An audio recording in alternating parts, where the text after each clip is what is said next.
اور دوسرا یہ ایک صحابی کے اوپر کھڑے ہوئے تھے جی، وہ ابو بکرہ، ایک ابو بکر ہے نا خلیفہ راشد، ایک ابو بکرہ صحابی،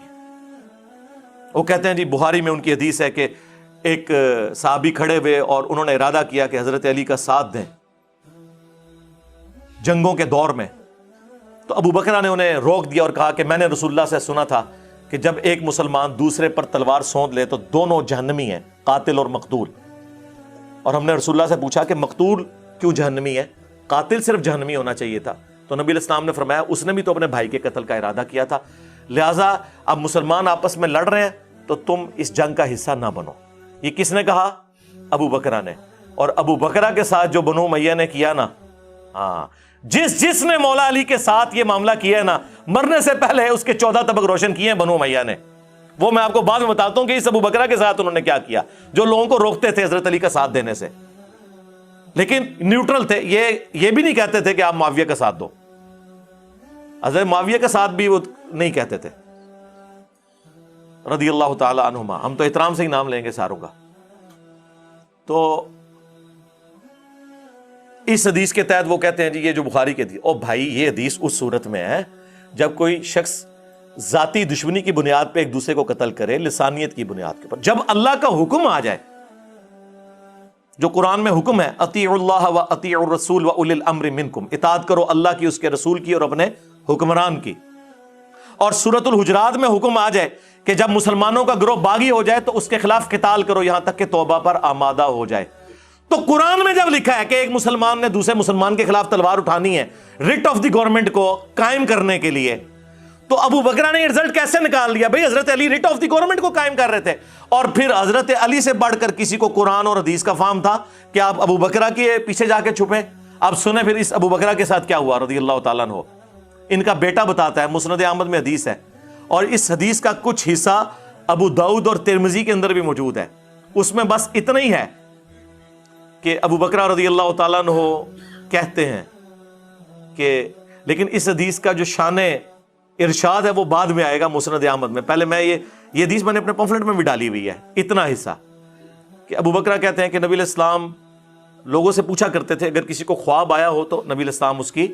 تعبیر ارشاد فرماتے تھے۔ تو ایک شخص نے آ کے عرض کیا، یا رسول اللہ میں نے خواب میں دیکھا کہ آسمان سے ایک ترازو نازل ہوئی ہے اور آپ کو اور ابو بکر کو تولا گیا اور آپ وزنی ہو گئے اس کے اوپر، پھر اس کے بعد ابو بکر اور عمر کو تولا گیا تو ابو بکر وزنی ہو گئے، پھر اس کے بعد عمر اور عثمان کو تولا گیا تو عمر وزنی ہو گئے، اور پھر وہ ترازو اوپر آسمان کی طرف اٹھا لی گئی۔ تو نبی علیہ السلام کا چہرہ مبارک جو ہے نا وہ اس پہ ناگواری کے آثار آئے، آپ کو پتہ چل گیا کہ یہ کس طرف اشارہ ہے۔ وہ مسند احمد میں حدیث میں موجود ہے کس طرف اشارہ تھا کہ خلافت بتدریج ملوکیت میں کنورٹ ہو جائے گی، یعنی حضرت عمر تک معاملات سیدھے رہیں گے۔ جو بخاری مسلم میں حدیث ہے کہ میری امت اور فتنوں کے درمیان دروازہ عمر ہے، جب اسے توڑ دیا جائے گا میری امت پہ وہ فتنے ٹوٹ پڑیں گے۔ اصل سیدنا عمر کی شہادت اسلام کی پیٹھ میں پہلا چھرا ہے، اور اس کا جو اینڈ ہے وہ شہادت سیدنا حسین ابن علی ہے، واقعہ کربلا۔ جی صلح حسن ہوئی ہے، اور سرکار صلح حسن اس وقت تک تھی جب تک کہ حسن کے بھائی کو آپ نے قتل نہیں کیا تھا۔ آج حسن ابن علی قبر سے نکل آئے، انہیں پتا چلے کہ اس صلح کا یہ انجام کیا کہ تم نے میرے بھائی کو اور میرے پورے خاندان کو قتل کر دیا۔ صلح حسن تو منسوخ ہو چکی، اس کی تو کسی شرط پہ حضرت حسن کی زندگی میں عمل نہیں ہوا، الٹا حضرت حسن کو زہر دے کے مار دیا، اور پھر کربلا کے بعد یہ کہنا صلح حسن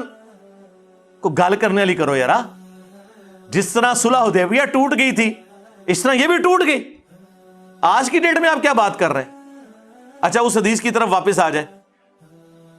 اس حدیث کے کچھ طرق جو ہیں مسند احمد میں موجود ہیں، اور وہاں پہ بڑے زبردست الفاظ ہیں۔ عبد الرحمن بن ابی بکرہ کہتے ہیں، وہی ابی بکرہ جو لوگوں کو حضرت علی کا ساتھ دینے سے روک رہے تھے نا، ان کا بیٹا کہتا ہے کہ میں اپنے باپ کے ساتھ حضرت معاویہ رضی اللہ تعالیٰ عنہ کے دربار میں گیا ان کے دور ملوکیت کے اندر، اور زیاد ہمیں لے کر گیا، عبید اللہ ابن زیاد خبیث، وہ جو بخاری میں آتا ہے حضرت حسین ابن علی کے اس نے سر میں وہ چھڑی ماری تھی، جہاں پہ امام بخاری نے لکھا ہے حسین علیہ السلام برأس الحسین علیہ السلام، اس کا باپ بھی خبیث تھا، زیاد، وہ حضرت معاویہ کا گورنر تھا. وہ انہیں لے کر گیا. وہاں پہ حضرت معاویہ نے کہا کہ کوئی ایسی حدیث سناؤ ابو بکرا جو تم نے خود رسول اللہ سے سنی ہو. انہوں نے پکڑ کے یہی حدیث سنا دی. ہاں، کہ نبی علیہ السلام اور ابو بکر کو تولا گیا تو رسول اللہ بھاری ہو گئے، اور کرتے کرتے وہاں تک جب پہنچا نا تو، اور پھر اس نے ساتھ کہا کہ نبی علیہ السلام نے فرمایا کہ خلافت کا ملوکیت میں بدل جانے کی طرف اس خواب میں اشارہ ہے کہ بتدریج خلافت ختم ہو کے ملوکیت میں، بادشاہت میں وہی کیسر و کسریٰ کا جو نظام ہے وہی آ جائے گا. تو اب یہ حدیث جب سنائی نا ابو بکرہ نے تو زیاد نے گردن سے پکڑ کے، مسند احمد کے الفاظ ہے، حضرت معاویہ کے دربار سے باہر نکال دیا دھکے مار کے، اور کہا کہ تنوں اور کوئی حدیث نہیں سی لبھی. جو یہ ایسی سانو کہندے نا کہ تانوں یہ حدیث ملی ہے تقتلہ الفئۃ الباغیہ یدعوہم الی اللہ ویدعونہ الی النار. تواڈے بزرگ بھی یہی کچھ کرتے سن. اور بزرگ کون؟ آؤٹ آف ویڈ لاک پیدا ہونے والا ابن مرجانہ کا بچہ زیاد. یہ وہی ہے جسے حضرت معاویہ نے اپنا بھائی بنا لیا تھا یہ کہہ کے کہ زمانے جاہلیت میں میرے باپ نے اس کی ماں کے ساتھ منہ کالا کیا تھا، اس وجہ سے یہ میرا بھائی ہے. اور اس پہ پھر ابو بکرہ، اچھا وہ ابو بکرہ کا بھائی بھی بنتا ہے نا، یہ زیاد جو ہے نا وہ ابو بکرہ کا بھی بھائی لگتا ہے رشتے میں، تو اسی لیے وہ ساتھ لے کے گیا ہوا تھا. اور پھر ابو بکرہ کو لوگ آگے کہتے تھے بخاری مسلم میں کہ اے تکو تواڈے پرانے کے کم پایا ہے. انہوں نے کہا جی اسی تو حضور کو سنے ہے کہ جو اپنے باپ کا نام بدل لے تو وہ جہنمی ہے، اس میں جنت حرام ہے. اب دیکھیں بات کہاں سے کہاں جڑتی ہے، کدھر کدھر چینیں جوڑی ہوئی ہیں. وہ کہتے جی پھر وہ اس کو، یہ تو بھائی تھا وہ گردن سے پکڑ کے نکالا ورنہ گردن ہی لینی سی.